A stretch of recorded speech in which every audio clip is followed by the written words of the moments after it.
हाँ जी, चलो good morning बच्चों। आज का टॉपिक हम स्टार्ट करते हैं इलेक्ट्रिकल कैपेसिटेंस। देखो बेटा, कैपेसिटेंस वर्ड आया कहां से, सबसे पहले हम इसकी हिस्ट्री चेक करते हैं कि कैपेसिटेंस की हिस्ट्री क्या रही। देखो, जब हमने इलेक्ट्रोस्टैट मतलब स्टैटिक चार्जेस को इंड्यूस किया, स्टैटिक चार्जेस को इंड्यूस किसके लिए किया, इंड्यूस हमने किया डाइलेक्ट्रिक मीडियम्स में। डाइलेक्ट्रिक हमारे पास मीडियम थे जो एक्चुअली नॉन कंडक्टिंग थे, बट वो इलेक्ट्रिक इफेक्ट्स को रिप्रेजेंट करते थे। हमने जितना भी काम करा है वो परमिटिविटी के साथ करा है, ठीक है ना। परमिटिविटी का मतलब होता है जो फोर्स को क्या करती है, अपोज करती है, जो इलेक्ट्रिक फील्ड को भी क्या करती है, अपोज करती है, जो करंट को भी क्या करती है, अपोज करती है। और करंट को अपोज कौन से मीडियम करते हैं, इंसुलेटिंग मीडियम करते हैं। आज का हमारा टॉपिक है कि जो चार्ज हमने इंड्यूस किए, चाहे वो चार्जिंग इंडक्शन से करी है, चाहे वो चार्जिंग हमने कंडक्शन से करी है, चाहे वो चार्जिंग हमने फ्रिक्शन से करी है, क्योंकि चार्ज तीन तरीके से हमने इंड्यूस करे थे, charging by induction, charging by conduction, charging by friction.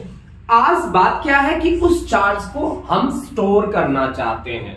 उस चार्ज को स्टोर करने का मतलब है उस एनर्जी को स्टोर करना चाहते हैं। तो हमें एक कॉन्सेप्ट याद है, जो कॉन्सेप्ट है आपका ओम्स लॉ। याद होगा आप सभी को ओम्स लॉ। बताओ बेटा, ओम्स लॉ क्या कहता है,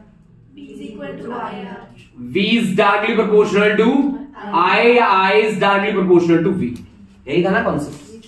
हमारे इस कॉन्सेप्ट में हल्का सा चेंज है।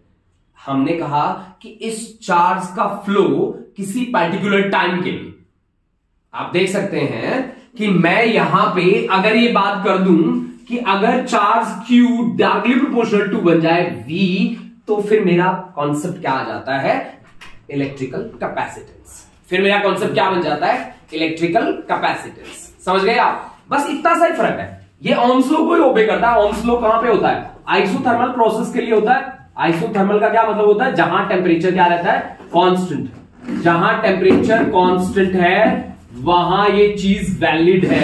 और आपको पता होगा कि कैपेसिटर के लिए भी हम टेम्परेचर को कांस्टेंट रख के बात कर रहे हैं, ये अदरवाइज ये बात पॉसिबल नहीं होगी। बच्चों, हम कहते हैं कि Q चार्ज डायरेक्टली प्रोपोर्शनल रहता है किसके, पोटेंशियल के। जितना ज्यादा पोटेंशियल आप अप्लाई करोगे, चार्जेस उतने ही ज्यादा इंड्यूस होंगे। कैसे, मान लीजिए कि मेरे पास यहां दो प्लेट्स हैं इस तरह की, और मैंने इन प्लेट को कनेक्ट कर दिया किसी एक्सटर्नल सोर्स के साथ, ऐसे एक्सटर्नल सोर्स के साथ इस तरह से। सही है जी। तो यहां पे चार्जेस कैसे इंड्यूस होंगे, आप सोच के देखो, कौन से चार्ज इंड्यूस हो जाएंगे यहां पे भाई। ये नेगेटिव को क्या करेगा, रिपेल। पॉजिटिव को क्या करेगा, अट्रैक्ट। तो इसकी तरफ यहां ये क्या आ जाएगा बेटा, नेगेटिव। यहां कौन सा आ जाएगा, पॉजिटिव। और law of conservation of charge तो हर जगह ओबे होता है, ठीक है ना। ये पॉजिटिव को रिपेल करेगा और नेगेटिव को क्या करेगा, अट्रैक्ट करेगा। तो ये चार्जेस क्या हो चुके हैं, यहां पे इंड्यूस हो चुके हैं, ठीक है ना। और चार्जेस उतने ही ज्यादा इंड्यूस होंगे जितना ज्यादा आप पोटेंशियल क्या करेंगे, अप्लाई करेंगे। जितना ज्यादा पोटेंशियल होगा उतने ही चार्ज इंड्यूस होंगे। But one thing you have to keep in mind कि charges are always conserved. Charges are always conserved in nature. Conserved nature के होते हैं। कंजर्व्ड का मतलब होता है कि टोटल चार्ज आपका हमेशा क्या रहेगा, कांस्टेंट रहेगा। जो टोटल चार्ज जो रहेगा वो कांस्टेंट रहेगा। अब देखो बेटा, जब मैं इस प्रोपोर्शनलिटी के साइन को हटाता हूं तो किसी कांस्टेंट से मल्टीप्लाई करना होता है। दैट कांस्टेंट, ये कांस्टेंट कौन सा है, हमने लिखा है यहां पे C, constant of proportionality and known as electrical capacitance. Electrical capacitance, electrical capacitance. C को हम बोलेंगे इलेक्ट्रिकल कैपेसिटेंस, ठीक है जी। इलेक्ट्रिकल कैपेसिटेंस, तो कैपेसिटेंस क्या हुआ, कैपेसिटेंस हुआ Q बाय V के equal charge to the potential ratio, ठीक है ना। चार्ज और पोटेंशियल की रेशियो क्या हुआ, वो हुआ इलेक्ट्रिकल कैपेसिटेंस के बराबर। सही बात है ना बेटा। तो सबसे बड़ी बात आती है बच्चों, इसका कैपेसिटेंस का डायमेंशन फॉर्मूला पूछ लिया जाता है, और बहुत सारे बच्चे इसका डायमेंशन फॉर्मूला भी नहीं बता पाते। आप बताओ, आप कितने बच्चे बता देंगे मुझे इसका डायमेंशन फॉर्मूला, आप भी बना के बताओ फटाफट से, बनाओ। वैसे मैं बता दूं कि इलेक्ट्रिकल कैपेसिटेंस की एसआई यूनिट का नाम क्या है, फैराड, ठीक है, फैराड। इसका एसआई यूनिट जो है वो फैराड है। SI unit is farad. और फैराड किसके बराबर होगा? चार्ज की यूनिट होती है कूलम और पोटेंशियल की यूनिट होती है वोल्ट, तो coulomb volt inverse, CV inverse.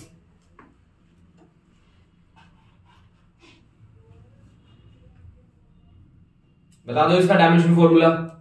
आप बना ही रहे हो साथ साथ, मैं भी बना देता हूं। पोटेंशियल को हम डिफाइन करते हैं, पोटेंशियल क्या होता है? Work done per unit charge. Potential जो होता है ना इलेक्ट्रिकल कैपेसिटी पोटेंशियल, वो एनर्जी होती है चार्ज पार्टिकल की, ठीक है ना बेटा। और उस एनर्जी को हम कैसे लिखते हैं कि W is equal to charge multiplied by क्या? पोटेंशियल। सही बात है ना। तो पोटेंशियल का डायमेंशन फॉर्मूला यहां से बन जाता है वर्क का M1 L2 T-2। चार्ज का होता है करंट इनटू टाइम, सही है।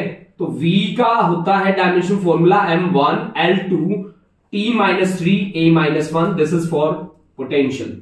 चार्ज के लिए होता है charge is equal to current into time, तो AT divide by M1 L2 T-3 A-1। तो ये बन जाएगा आपके पास M-1 L-2 T4 A2। This is the dimension formula for electrical capacitance. M-1 L-2 T4 A2। सही आया? कितने बच्चों का आया ये डायमेंशन फॉर्मूला? आ गया था आपका डायमेंशन फॉर्मूला? ये जरूरी भी है बेटा इसको, है ना, क्योंकि इस तरह के क्वेश्चंस आपसे पूछे जा सकते हैं जो आपको थोड़ा बहुत पजल कर दे। अब देखो, इसमें हमने अभी रिसेंटली जो एग्जाम हुए थे उसमें आपसे एक क्वेश्चन पूछा था। हमने आपसे क्वेश्चन करा था कि आपके पास एक स्फेरिकल सेल है, क्यों ना हम इस स्फेरिकल सेल को अर्थ मान लें? कोई प्रॉब्लम तो नहीं है ना? अगर मैं स्फेरिकल सेल को अर्थ ले लूं तो कोई दिक्कत तो नहीं है। जिसका रेडियस कितना है? जिसका रेडियस है R के बराबर, और आपको पता है ना रेडियस R की वैल्यू कितनी होती है? 6400 किलोमीटर, है ना, यानी कि 6.4 इंटू 10⁶ कितना मीटर। यही तो वैल्यू आ गई ना। बोलो बेटा, आएगी नहीं आएगी? सही बात है। तो अगर मैं यहां से इसका कैपेसिटेंस निकालना चाहूं तो क्या मैं इसका कैपेसिटेंस निकाल सकता हूं? सोच के देखो, निकाल सकता हूं क्या? इसके सरफेस पे मुझे कैपेसिटेंस चाहिए क्योंकि ये स्फीयर है, ठीक है, और अर्थ के पास एक्सेस में नेगेटिव चार्ज है। बोलते हैं ना हम लोग कि इसके पास नेगेटिव चार्ज है, नेगेटिव चार्ज का एक ह्यूज सोर्स है, वो बोलते हैं। अगर चार्ज है तो कैपेसिटेंस होगा। तो कैपेसिटेंस किस रिलेशन से आपके सामने आने चाहिए कि वो Q इज इक्वल टू, हमने क्या बोला, Q is equal to C into V। तो capacitance C is equal to Q by V। और पोटेंशियल की क्या होती है वैल्यू? पोटेंशियल की वैल्यू होती है Q upon 4 pi epsilon naught into R। I think ये बच गया 4 पाई एप्सिलॉन नॉट इंटू क्या? केवल R बचा ना। कि अगर आपने स्फेरिकल ऑब्जेक्ट के लिए कैपेसिटेंस निकालना है तो उसका कैपेसिटेंस कितना होगा? 4 pi epsilon naught into R के बराबर होगा। सही बात है क्या? तो अर्थ का कैपेसिटेंस अगर मैं आपसे पूछ लूं तो आप निकाल दोगे? बताओ बेटा, क्या आप अर्थ का कैपेसिटेंस मुझे निकाल के बता दोगे? बोलो। 4 पाई एप्सिलॉन नॉट की वैल्यू कितनी होती है राहुल? 4 पाई एप्सिलॉन नॉट की वैल्यू कितनी होती है? बोलो बेटा। 9 इंटू 10⁻⁹ 9। क्या ये सही वैल्यू बताइए तुमने मुझे? बिल्कुल नहीं। 1/4 पाई एप्सिलॉन नॉट की वैल्यू होती है 1/4 पाई एप्सिलॉन नॉट की वैल्यू होती है 9 इंटू 10⁹ तो 4 पाई एप्सिलॉन नॉट की वैल्यू कितनी होगी? 1/। तो कैपेसिटेंस कितना आ गया? 1/9 इंटू 10⁹ 4 पाई एप्सिलॉन नॉट की वैल्यू, रेडियस है 6.4 इंटू 10⁶। तो ये आ गया आपके पास 6.4 डिवाइड बाय 9 और इंटू 10⁻³ सही है। जब आप सॉल्व करेंगे ना, ठीक है, तो आपके पास कैपेसिटेंस ऑफ अर्थ कितना आएगा पता है? 711, ठीक है, माइक्रो मतलब 10⁻⁻6 फैराड, माइक्रो फैराड। बेटा अब इस बात से आपको क्या पता चला? इस बात से आपको यह पता चला कि फैराड अपने आप में एक बहुत बड़ी यूनिट है। आप लिख लीजिए कि अगर अर्थ जो इतना बड़ा है, जिसका रेडियस है 6.4 इंटू 10⁶ मीटर, उसका कैपेसिटेंस आ रहा है कितना, 711 माइक्रो। माइक्रो मतलब 10 की पावर -6, 10 की पावर -6 की फॉर्म में उसका कैपेसिटेंस अगर आ रहा है तो फैराड अपने आप में एक बहुत बड़ी यूनिट है। इसलिए जब भी आप इस चैप्टर में डील करोगे आपके सामने रहेगा माइक्रो, नैनो, पिको, मिली, ऐसे वर्ड्स आपके सामने आएंगे और इन वर्ड्स का मतलब समझ लो। जहां आ जाए मिली, है ना, मिली वर्ड जहां पे आ जाए, मिली का स्मॉल एम आएगा वर्ड, है ना, तो आप सीधा समझ जाना कि 10 की पावर -3 बोल रहा है। अगर आपके सामने आ जाए माइक्रो, माइक्रो का म्यू आएगा ऐसा, आप समझ जाना 10 की पावर -6 की बात कर रहे। अगर आ जाए आपके पास पिको, पिको का स्मॉल पी आएगा, 10 की पावर कितना, -12। नैनो, अगर नैनो आ जाए स्मॉल एन तो 10 की पावर -9। अगर आ जाए फर्मी का स्मॉल एफ, 10 की पावर -15। अगर आ जाए एंगस्ट्रम का सिंबल होता है, ए के ऊपर डिग्री सी लगी होती है, ये देखो, और ये होता है 10 की पावर -10। अगर आ जाए किलो, 10 की पावर 3 कैपिटल के वर्ड होता है। अगर आ जाए मेगा, कैपिटल एम वर्ड होता है, 10 की पावर 6। अगर आ जाए देसी स्मॉल डी, 10 की पावर -1, ठीक है। अगर आ जाए सेंटी स्मॉल सी, 10 की पावर -2।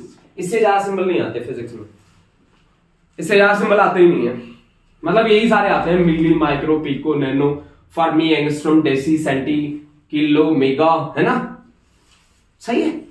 आप इन वर्ड्स को हमेशा ध्यान रखना। न्यूमेरिकल में आप यहीं पे उलझ सकते हो, बाकी न्यूमेरिकल 90% तो ऐसे होते हैं कि अगर आपको रिलेशन आ रहा हो ना, आप सोल्व कर सकते हैं उसको। अगर आपको रिलेशन आ रहा हो तो आप बहुत आसानी से उसको सॉल्व कर सकते हैं। आपको केवल रिलेशन ध्यान रखना है कि इसका रिलेशन है क्या। अगर वो रिलेशन आपको पता है, आप चल तो सकते हैं ना फिर, और चलने के बाद रास्ते अपने आप खुल जाते हैं। फिजिक्स में देखो न्यूमेरिकल करना बहुत इजी है, बट स्टेटमेंट बेस्ड क्वेश्चन में प्रॉब्लम आती है। बाकी न्यूमेरिकल में कभी भी कोई दिक्कत नहीं आती, किसी भी बच्चे को नहीं आती। जो कॉम्पिटेटिव तैयारी करते हैं या नॉर्मल सीबीएसई भी तैयार कर रहे हैं ना, उनको भी कभी भी दिक्कत नहीं आती, है ना जी।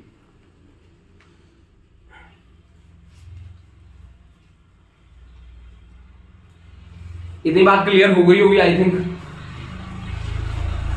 सही है।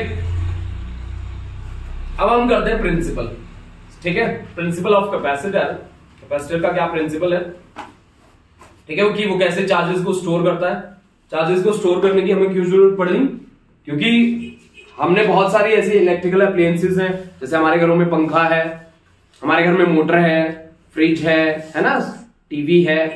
तो पुराने जमाने में क्या होता था कि जब लाइट में वेरिएशंस होती थी ना, कि वोल्टेज अप एंड डाउन होती थी, करंट अप एंड डाउन होता था, तो हमारे जितने भी इलेक्ट्रिकल अप्लायंसेस हैं वो खराब हो जाते थे। मुझे तो याद है, मेरे बचपन की मैं बात करूं तो पंखा चलते चलते है ना, हमारे घर का पंखा चलते चलते फट गया था, क्योंकि लाइट ज्यादा आ गई थी। पहले जो बल्ब होते थे वो फूट जाते थे।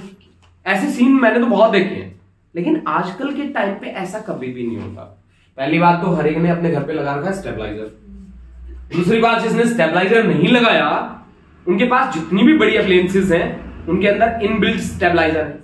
अब जिनके पास इनबिल्ट स्टेबलाइजर नहीं है उनके अंदर क्या लगा है, कैपेसिटर। एक व्हाइट कलर का सेल होता है, उसके ऊपर कैपेसिटी उसकी लिखी होती है, वो कितना रेजिस्टेंस सहन कर सकता है ये भी लिखा होता है। अभी मेरे पास सेल है नहीं, तो मैं आपको दिखा भी देता। आपके घर में जितनी भी मोटर है ना, बड़ी मोटर जो लगी है उनके ऊपर सेल होता है ना, वो जो सेल है ना वो कैपेसिटर है। अब कैपेसिटर का काम क्या होता है ये बात सुनो। तुम्हारे घर में हर एक में हेड ऑफ द फैमिली है। हेड ऑफ द फैमिली का क्या काम है, आपने पैसे मांगे कि पापा या मम्मा या आपके दादू, जो भी आपके हेड ऑफ द फैमिली है, आपने उनको कहा कि मुझे पैसे चाहिए। आपने मांगे 1000 रुपए, उन्होंने 1000 आपको दे दिए।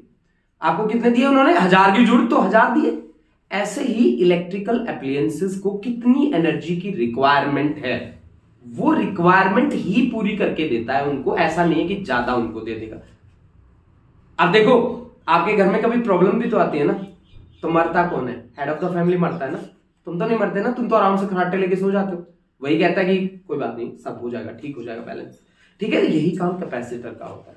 कैपेसिटर एनर्जी स्टोर कर लेता है और स्टोर करने के बाद आगे क्या करता है, सप्लाई करता है। जितनी रिक्वायरमेंट है। अगर ज्यादा होगी तो कैपेसिटर फट जाएगा, पूरी उसको कुछ नहीं होने देगा। अपना पंखा है ना, उसको नहीं सड़ने देगा, पूरे पंखे का नाश नहीं होने देगा, वो खुद क्या हो जाएगा, फट जाएगा।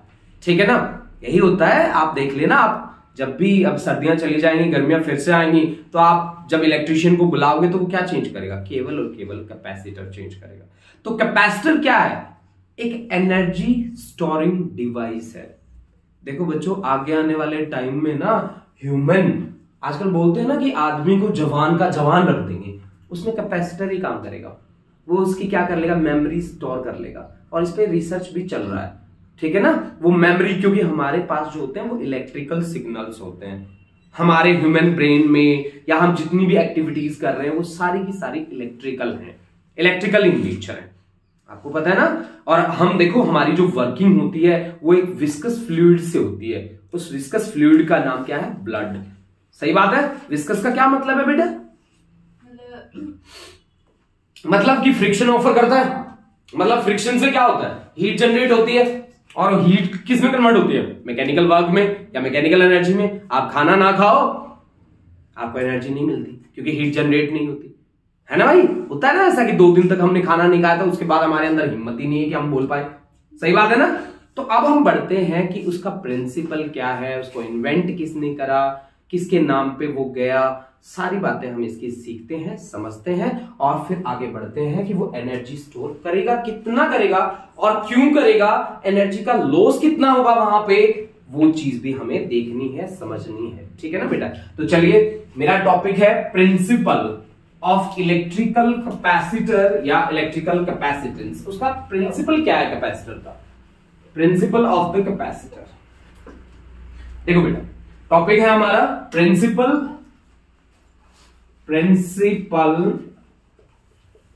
Of capacitor, principle of capacitor. देखो बच्चों, कैसे हमें इस टॉपिक को एक्सप्लेन करना है।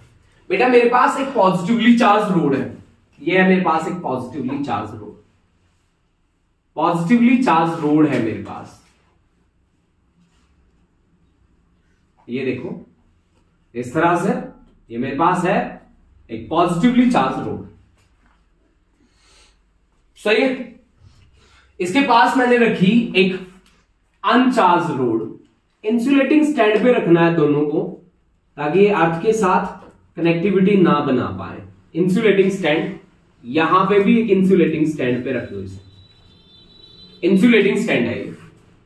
जैसे हमने इस रोड के पास रखा, क्या होगा बताओ। जैसे हमने इस रोड के पास रखा इसको, सुगंधा क्या होगा बेटा, यहां पे क्या होगा, यहां पे क्या सीन होगा, वहां पे चार्जेस इंड्यूस होंगे। कौन सा मेथड होगा, उसका नाम क्या होगा, charging by induction. Very good. तो यहां पे ये पॉजिटिव किसको अट्रैक्ट कर लेगा, नेगेटिव को। और हमने इसके बीच में मीडियम कौन सा भरना है, बोलो। इसके बीच में जो मीडियम है वो कौन सा है, डाइलेक्ट्रिक। Very good. ठीक है। फिलहाल हमने एयर को डाइलेक्ट्रिक की तरह ट्रीट करवाया है। एयर भी एक डाइलेक्ट्रिक मीडियम है। एयर पॉजिटिव को रिपेल कर देगा और नेगेटिव को क्या कर लेगा, अट्रैक्ट कर लेगा। सही बात है। अब हमने क्या करा कि इसकी पोटेंशियल को यहां पे क्या कर दिया, पोटेंशियल को मैक्सिमम कर रखा था, मैक्सिमम कर रखा था इसकी पोटेंशियल को। हमने इसकी V को क्या कर दिया, पोटेंशियल को हमने क्या कर दिया, मैक्सिमम करके कांस्टेंट कर दिया। और मैं चाहता हूं कि ये पोटेंशियल क्या रहे, कांस्टेंट ही रहे। मैं क्या चाहता हूं, ये पोटेंशियल क्या रहे, कांस्टेंट ही रहे। मैं ये चाहता हूं भाई पोटेंशियल कांस्टेंट रहे। अब आप बताओ पोटेंशियल कब बढ़ता है, जब पॉजिटिव के सामने कौन आ जाए, पॉजिटिव। पॉजिटिव के सामने अगर पॉजिटिव आ जाए तो फिर पोटेंशियल बढ़ेगा, और पॉजिटिव के सामने अगर नेगेटिव आ जाए तो पोटेंशियल घटेगा। पॉजिटिव के सामने नेगेटिव आ जाए तो पोटेंशियल क्या होगा, घटेगा। मतलब इस नेगेटिव के कारण पोटेंशियल क्या होगा, घटेगा। इसको हमने क्या नाम दे दिया, इसको हमने दे दिया बाउंड चार्ज, बाउंड चार्ज। इसको हमने नाम दे दिया फ्री चार्ज, फ्री चार्ज। ठीक है ना जी। इसको एक को नाम हमने दे दिया फ्री चार्ज, एक को नाम हमने दे दिया बाउंड चार्ज। सही है बेटा। अब देखो बेटा कि बाउंड चार्ज के कारण उसका पोटेंशियल क्या होगा, घटेगा। फ्री चार्ज के कारण क्या होगा, बढ़ेगा। बट नजदीक कौन है, बाउंड चार्ज, तो नजदीक वाले का इफेक्ट ज्यादा होता है ना। क्यों, क्योंकि potential is inversely proportional to किसके, आर के। अगर आर कम है तो पोटेंशियल ज्यादा, अगर आर ज्यादा है तो पोटेंशियल क्या होगा, कम होगा। तो अब यहां पे पोटेंशियल क्या होगा, कम होगा। मुझे क्या रखना है इसके पोटेंशियल को, कांस्टेंट। तो मुझे इसे क्या सप्लाई करना पड़ेगा, एक्सेस चार्ज। अब मैंने इसको चार्ज कितना दिया, dq, सही है। अब आपके पास कॉन्सेप्ट क्या है, आपके पास कॉन्सेप्ट है कि as q is equal to C into we.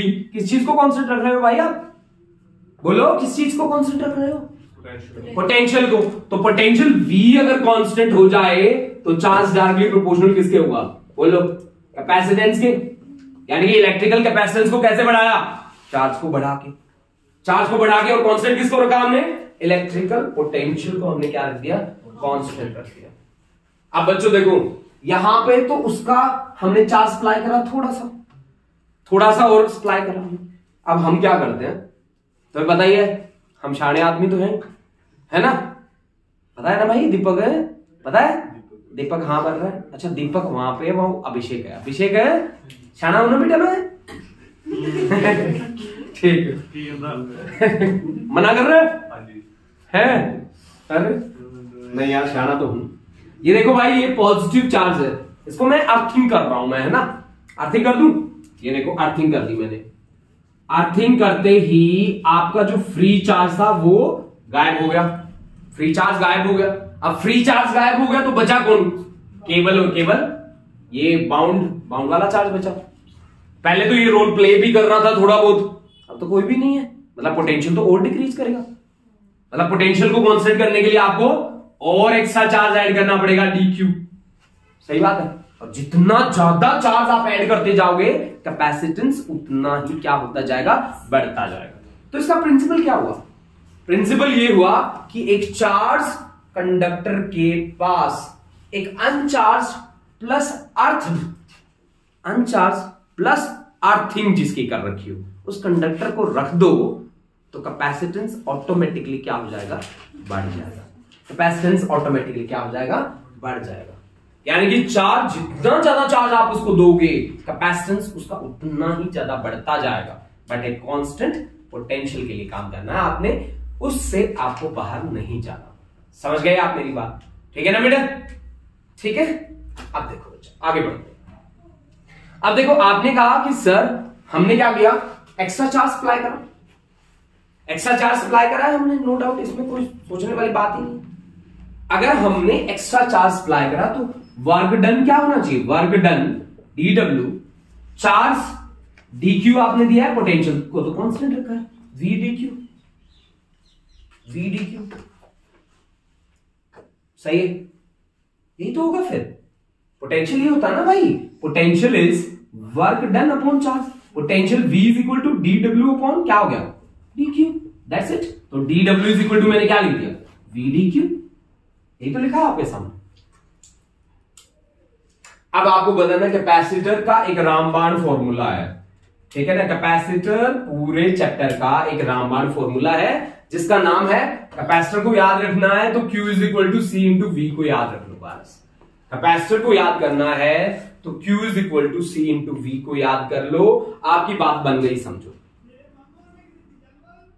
ठीक है ना।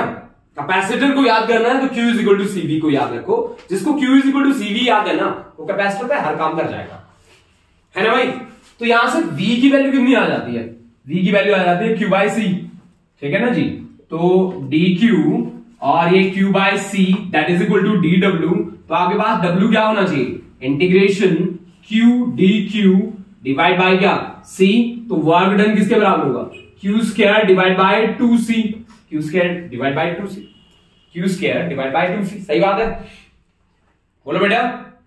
यानी कि यहां से Q is equal to CV होता है तो C square V square divide by 2C, या half CV square, half CV square. CV is equal to क्या होता है, Q, तो Q into V divide by 2, ये भी हो सकता है यार, half QV, Q into V.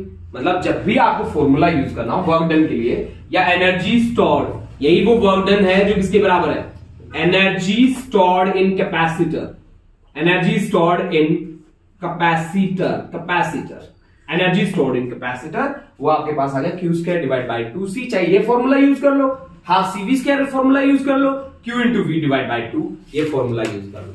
मतलब आपके पास जो एनर्जी है ना वो उसके 3 रूप हैं। Energy is equal to half CV² आप यूज कर सकते हैं, एनर्जी इज इक्वल टू आप यूज कर सकते हैं Q² divide by 2C, energy is equal to आप यूज कर सकते हैं Q into V divide by 2। मतलब आपका मर्जी है, जो रिलेशन आपको यूज अच्छा लगे वो यूज कर लो आप। सही है, सही है ना। जहां जो वैल्यूज दे रखी हो ना उसके अकॉर्डिंग काम करो। अब एक बात आप नोट कर लो बेटा कि इसको चार्ज करने के लिए, इसको चार्ज करने के लिए जो एनर्जी लगी वो थी CV², इसने जो स्टोर करी वो थी हाफ CV², हाफ CV²।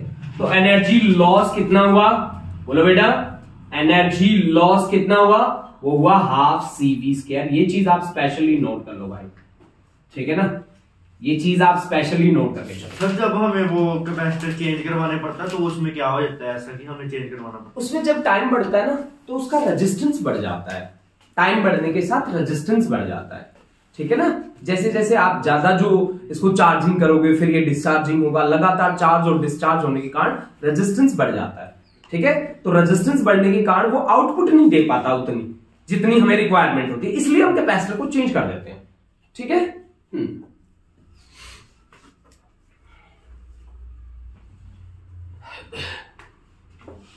ये इतनी चीज नोट करो।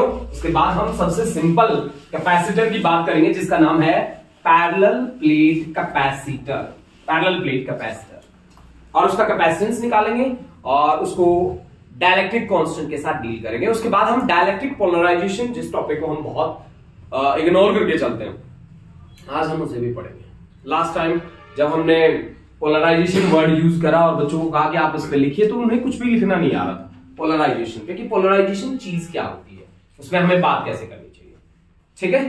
तो आप पहले ये नोट कर लो, उसके बाद हम आगे बढ़ते हैं। हमारा टॉपिक है, सबसे इजी टॉपिक है ये, parallel plate capacitor, parallel plate capacitor, capacitor, capacitor, parallel plate capacitor. Capacitor के लिए हम सिंबल जो होता है वो 2 पैरेलल प्लेट से होती है। ये देखो इस तरह से, एक पे प्लस लिखा होता है, एक पे माइनस लिखा होता है।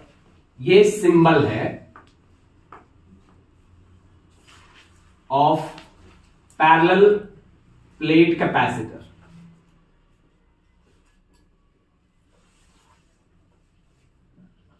ये देखो जी, एक फॉर्मूला को मैं जानता हूं यहां पे, इस फॉर्मूला का नाम है Q is equal to C into we.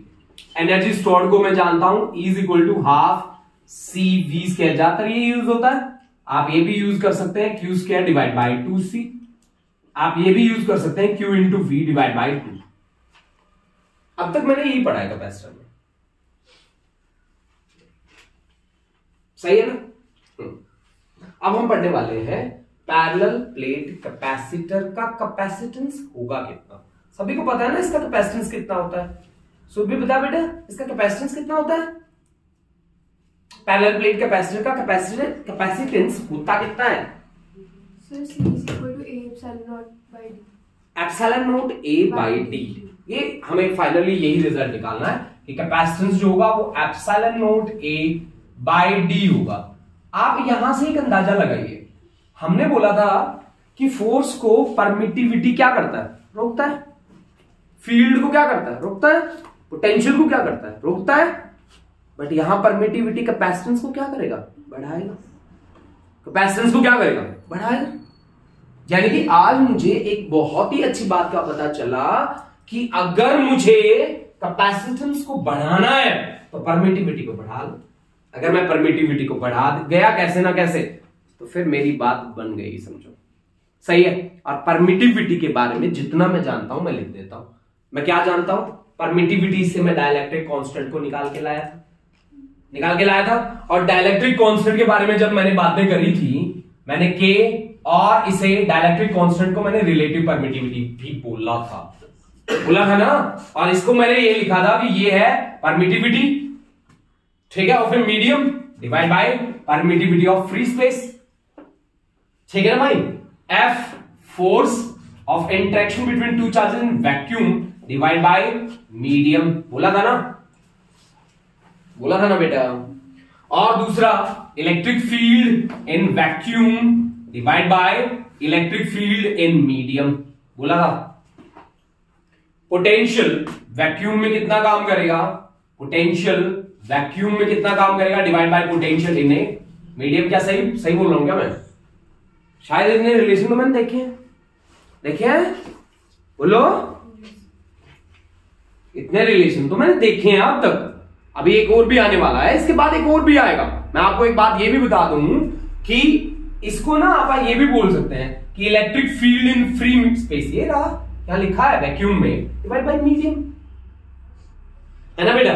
Free space में अगर ई नोट वैल्यू है, divide by e naught minus EP. Medium में जाओगे तो आई थिंक इंड्यूस तो होना चाहिए ना, माइनस ईपी। तो इलेक्ट्रिक फील्ड की स्ट्रेंथ जो है मीडियम में जाके क्या हो जानी चाहिए, कम हो जानी चाहिए, सही है, ई नॉट माइनस ईपी। और इस बात का मतलब ये भी होता है कि k should be greater than क्या, one, k should be greater than one. अगर के 1 के बराबर हो जाए तो e naught is equal to e naught minus EP, मतलब रिड्यूस्ड वैल्यू ऑफ फील्ड और अप्लाइड वैल्यू बराबर हो जाएंगे। सही बोल रहा हूं क्या मैं गायत्री? देखो सुनो मेरी बात सुनो, के का मतलब क्या है। मान लो कि आपने किसी कंडक्टर को एक मीडियम में रखा, ये आपका फ्री स्पेस में फील्ड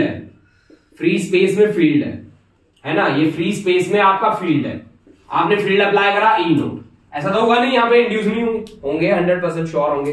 तो इसके अंदर इसकी वैल्यू कितनी रहेगी, ई नोट माइनस ईपी। तो अपन डाइलेक्ट्रिक कांस्टेंट को क्या बोलते हैं, e naught divide by e naught minus EP, और इसको अपन बोल देते हैं ई नोट बाय ई, है ना, ई बोल देते हैं ई नोट माइनस ईपी के बराबर। If k is equal to 1 then e naught by e is equal to 1, e naught is equal to e. ये कहां होता है, ये मीडियम क्या हो, बिल्कुल, जब मीडियम एयर होगा ना तब ये बात पॉसिबल होगी, अदरवाइज ये बात पॉसिबल नहीं होगी। नोट कर लो इस बात को, जब मीडियम एयर होगा तब ये बात पॉसिबल होगी जो मैंने आपके सामने लिखी है, आपके बोर्ड पे लिखी है, अदरवाइज ये बात पॉसिबल नहीं होगी। ये बात आप नोट कर लो क्लियरली।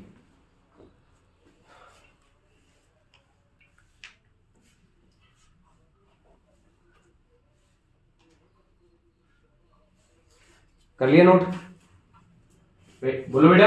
और बीच में वो ब्रैकेट सी बना के नोट करना, ऐसे मत नोट करना सीधा। बेटा सही चल रहा है, ठीक है, क्या बैठ जाना बच्चे तुम, अगर तेरे को देखने में दिक्कत आ रही है तो। या इसको आगे बैठा लूं, नहीं अब बैठा तो आराम से, मुझे पता है। दिखाइए तू कैसे लिख रहा है, एक बार दिखाइए सुमिता। हाँ ठीक लिख रहा है, काम तो सही करता है। दीपक दिखा बेटा, पीछे दिखा बेटा, मैं देख रहा था तुझे, तू बैठा बैठा हंस रहा था थोड़ी देर में। हाँ जी अभिषेक है, दिखा बेटा, दिखा पीछे पेज पर दिखा बेटा, जवाब तू भी दिखा। ठीक है भाई, हर चीज को नोट करा कर बेटा, हर बात को, बीच बीच में जो बातें आती है उनको भी नोट कर लिया करो बच्चों, सही है। अब मैं इसको कर रहा हूं, रब कर रहा हूं, क्योंकि मुझे तो कैपेसिटेंस निकालना था पैरेलल प्लेट कैपेसिटर का, ठीक है ना, पैरेलल प्लेट कैपेसिटर का मुझे कैपेसिटेंस निकालना था। और मैं चला गया था डाइलेक्ट्रिक पोलराइजेशन पे, कि पोलराइज हुए हैं वहां पे, और पोलराइज्ड फील्ड की वैल्यू थी ई नोट माइनस ईपी के बराबर, जिसको हमने डाइलेक्ट्रिक कांस्टेंट के बराबर रख दिया था। हमने नॉन पोलर बिहेवियर को पोलर बिहेवियर में कन्वर्ट करना अब तक नहीं सिखाया आपको, इसके बाद का जो टॉपिक होगा हम वही लेंगे, ठीक है जी।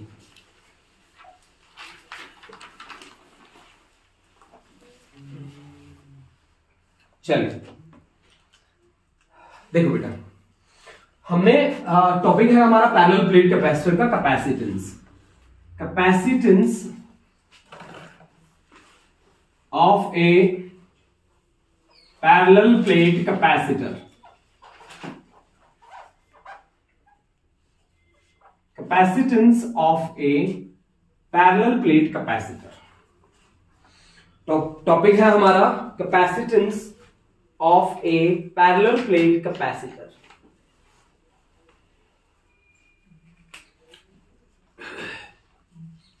सही है। देखो बेटा, पैरेलल प्लेट कैपेसिटर में है क्या, एक्चुअली दो प्लेट्स ही हैं हमारे पास, एक पॉजिटिवली चार्ज है और दूसरा नेगेटिवली चार्ज है। ये हमारे पास एक पॉजिटिवली चार्ज प्लेट है, हमने फुल्ली चार्ज करके रख लिया है इसको, और ये हमारे पास है नेगेटिवली चार्ज प्लेट। तो एक की चार्ज डेंसिटी है प्लस क्यू और प्लस सिग्मा, और एक की चार्ज डेंसिटी है माइनस सिग्मा। अब आपसे मैं क्वेश्चन करूं कि यार इधर वाली साइड में इलेक्ट्रिक फील्ड कितना होगा, तो आप कह दोगे सर बिल्कुल सर यहां पे जीरो होगा सर, इलेक्ट्रिक फील्ड की स्ट्रेंथ यहां पे जीरो होगी। सही है। उधर वाली साइड पे इलेक्ट्रिक फील्ड देखूं तो उधर वाली साइड पे भी इलेक्ट्रिक फील्ड क्या होगा भाई, जीरो। बोलो बेटा होगा कि नहीं होगा, मानते हो क्या? गॉस थ्योरम की एप्लीकेशन में हमने पढ़ा था इसको, याद होगा आप लोगों को? बोलो बेटा याद है कि नहीं है? याद है? ठीक है। और यहां पे इलेक्ट्रिक फील्ड जो एग्जिस्ट करेगा वो कितना होगा, electric field sigma by epsilon note. 2 epsilon note नहीं, सिग्मा बाय एप्सिलॉन नोट, केवल एप्सिलॉन नोट। अगर ये सिंगल चार्ज प्लेट होती तो आपके पास इलेक्ट्रिक फील्ड होता सिग्मा बाय एप्सिलॉन नोट। और ये जो रिजल्ट है ना, ये रिजल्ट कंडक्टिंग स्फेरिकल सेल के लिए भी वैलिड है। आप ये समझ लेना कि कंडक्टिंग स्फेरिकल सेल के लिए भी वैलिड है। और ये रिजल्ट किसके लिए वैलिड है? 2 पैरेलल प्लेट्स के लिए भी वैलिड है। और ये रिजल्ट किसके लिए वैलिड है? बोलो, एक सिंगल के लिए भी वैलिड है। ये 2 है ना, तो सिंगल अगर होगी तो कितना होगा, हाफ हो जाएगा ना, तो sigma divide by 2 epsilon note हो जाएगा। इस बात को आप शॉर्टकट से नोट कर सकते हो कि सर ने ये बताया था हमें, इस तरह से हम नोट कर लेते हैं, तो आपको याद रहेगा, फिर आपको रिजल्ट के लिए फाइट नहीं करना पड़ेगा। सही है? बोलो सही बात है? सिंगल प्लेट के लिए कैपेसिटर की इलेक्ट्रिक फील्ड कितना हो जाएगा बेटा, sigma divide by 2 epsilon, half हो जाएगा ना। ये 2 प्लेट है, 2 प्लेट के लिए कितना है, सिग्मा बाय एप्सिलॉन। एक हो जाएगी तो क्या हो जाएगा, हाफ हो जाएगा। इससे याद रख लो आप, है ना, याद रख लो। ये 2 के लिए है, 2 के लिए है तो डबल, सिंगल के लिए होगा तो क्या हो जाएगा, उसका हाफ, है ना जी। अब देखो जी, आगे बढ़ते हैं। यहां पे इस वर्ड का मीनिंग क्या है, यह है आपके पास surface charge density. Surface charge density sigma से डिनोट करते हैं, और ये होती है charge upon surface area, charge upon area. सही है। दोनों प्लेट का एरिया मैंने सेम रखा है भाई, इसका भी एरिया ए रखा है, area is equal to a, इसका भी एरिया ए रखा है, area is equal to a, area is equal to ए।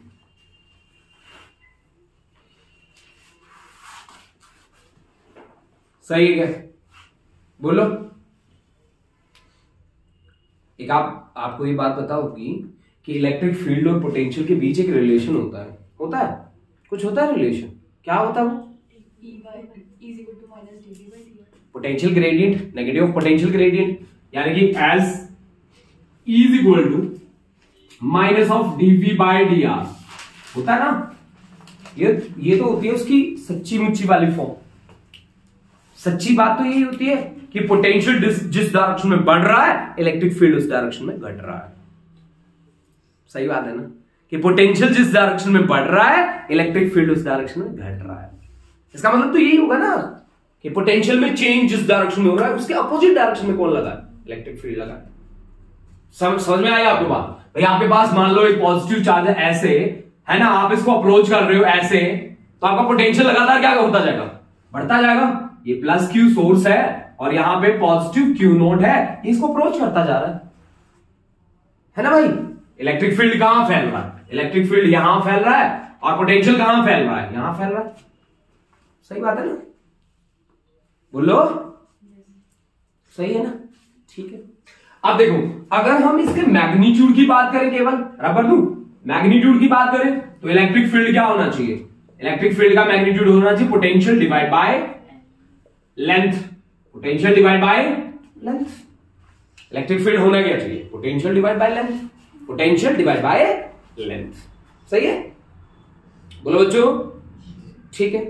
अच्छा, आप मेरी बात सुनो कि यहां इन दोनों के बीच गैप कितना है? इलेक्ट्रिक फील्ड के लिए कितनी लेंथ है? ये मान लो d, सही है? d,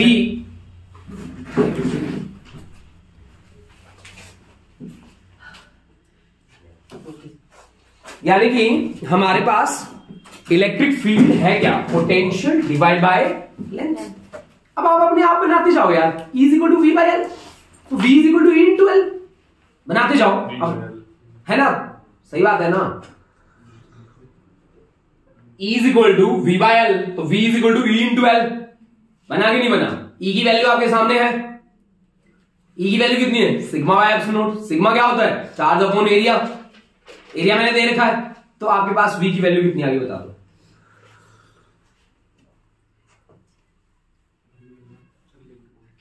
हाँ, लिखो तो आप, ट्राई तो करो।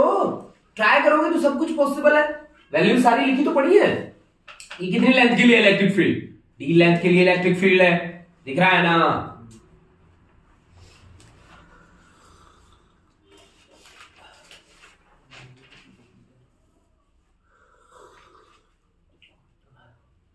बेटा कल इलेक्ट्रिकल कैपेसिटेंस के न्यूमेरिकल के नोट्स आ जाएंगे आपके पास आज रात को 10, 11, 12 बजे तक।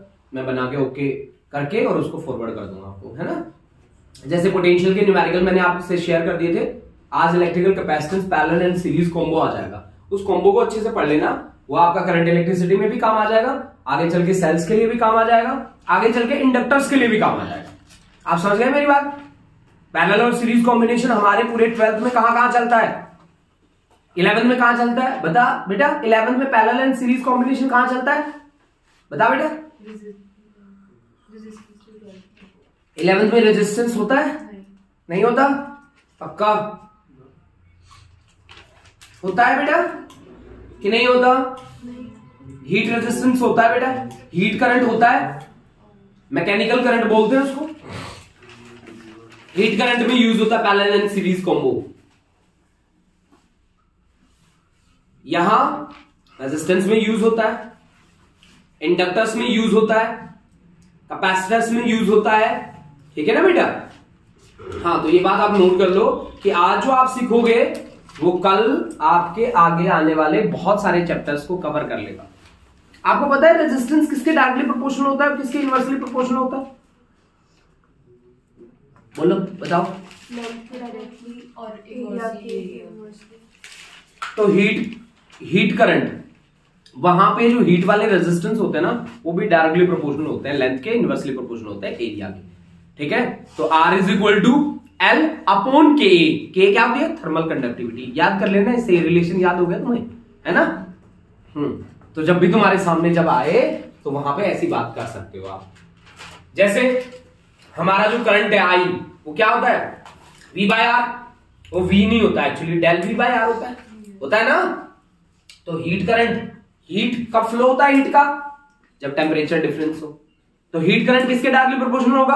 Delta T, temperature difference. तुम्हारा एक टॉपिक बना दिया मैंने 11th का, अगर नोट कर सकते हो तो कर लो, नहीं कर सकते तो आ जाओ, दोबारा से स्टार्ट करते हैं प्रोग्राम।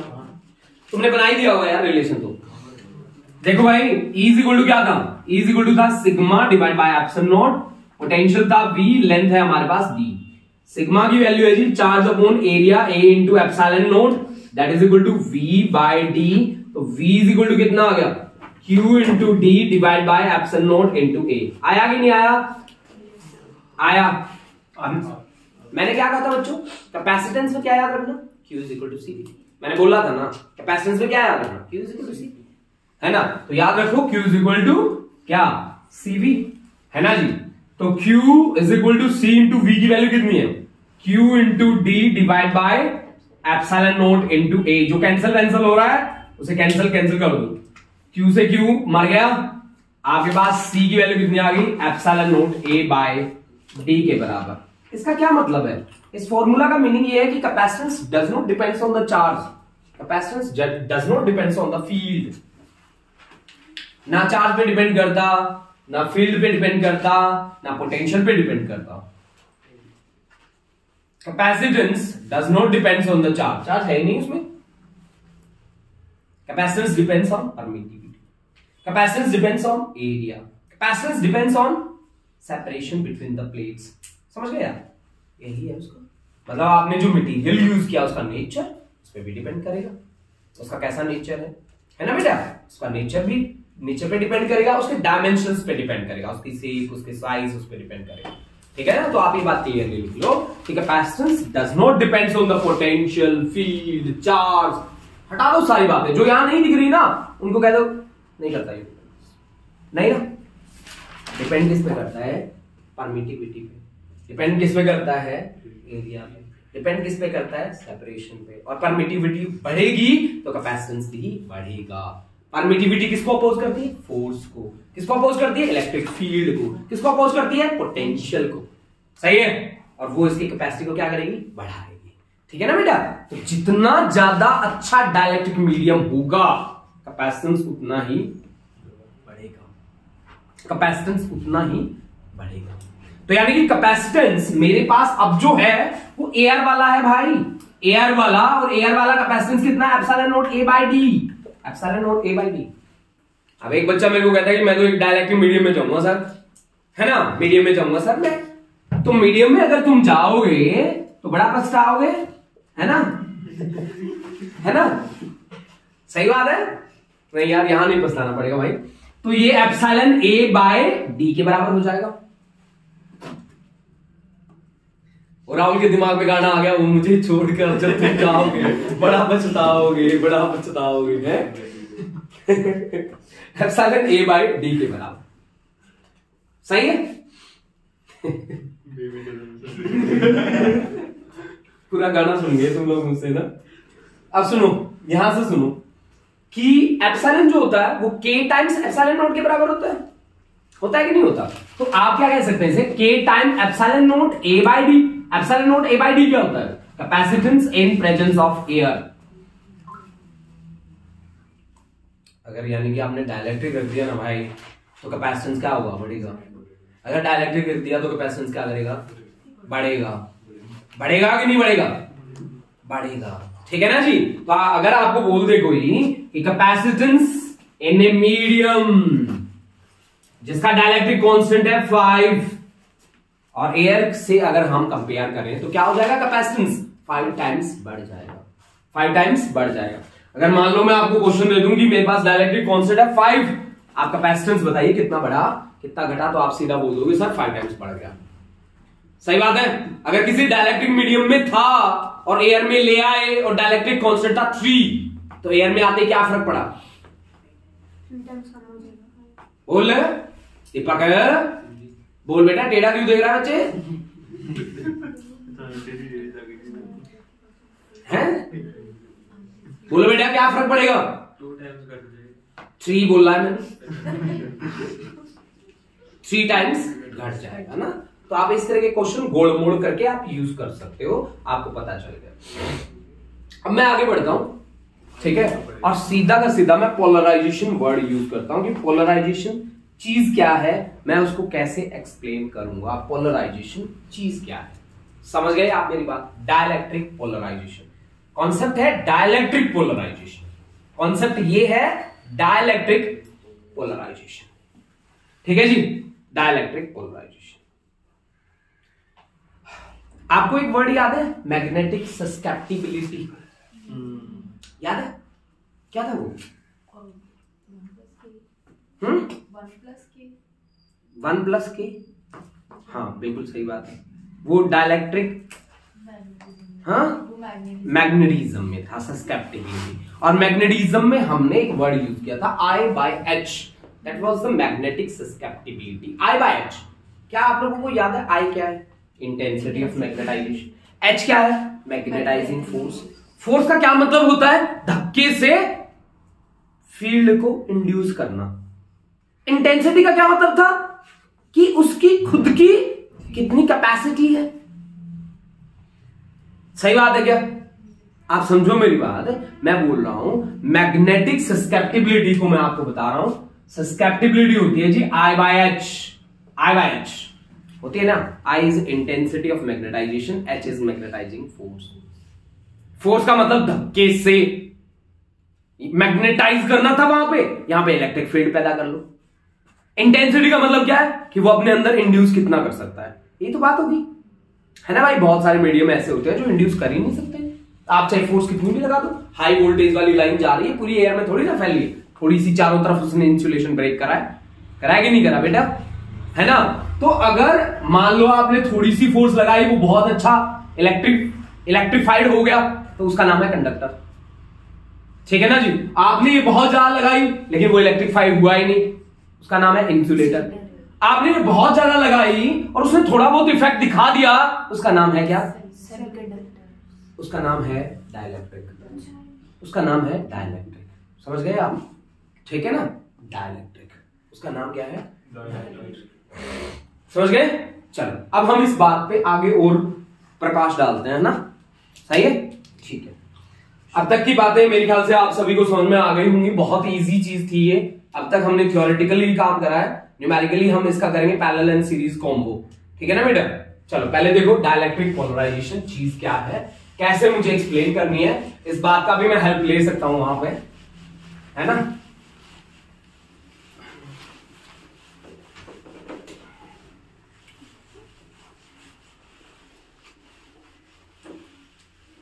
देखो बेटा, dielectric polarisation, dielectric polarisation,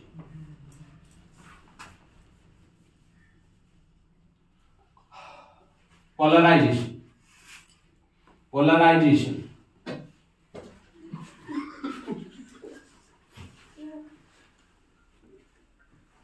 dielectric polarisation हमारे पास है। Dielectric polarisation